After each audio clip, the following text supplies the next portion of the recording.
என்னென்ன ப்ராப்ளம் இருந்த முதல்ல? உள்ள ஒரு கால் ஒரு கை ஃபுல் ப்ராப்ளம் இருந்துச்சு. இப்போது ஒரு 15 டேஸில் 5-6 டேஸ் கை இப்போ பார்சல் கையெல்லாம் இப்போ முதல்ல இப்போ இருக்க முடியாது. இப்போ மேலே இப்படி இருக்கிறோம். 2 கை நல்லா ஃப்ரீ ஆகிடுச்சு.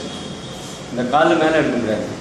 இப்போ மேலே க்ளீனாக எக்ஸசைஸ் பண்ணி நல்லா ட்ரீட்மெண்ட் 1 வீக் ட்ரீட்மெண்ட் கொடுத்தாரு. நல்லா ஆயிடுச்சு. டாக்டர் என்ன சொன்னாங்க? டாக்டர்கிட்ட எவ்வளோ ரூபாய் செலவு பண்ணுறது? என்ன சொன்னாங்க? டாக்டர் இன்ஜெக்ஷன் போடுறாரு, காசு வாங்கிக்கிற அனுப்புறாரு.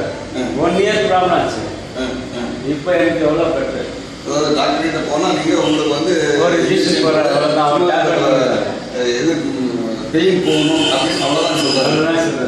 நீங்கள் டாக்டர் சொன்னதெல்லாம் செஞ்சீங்க, ஆனால் ஒன்றும் ரிசல்ட் எடுக்கணும். இங்கே சார்கிட்ட வந்த பின்னாடி உங்களுக்கு வந்து அந்த ப்ராப்ளம் சால்வ் ஆகிடுச்சு. நான் you can move your full comfortable. இப்போ நார்மல் ஆகிட்டீங்க. ஒன்றுமே இல்லை, நார்மல் ஆகிட்டீங்க.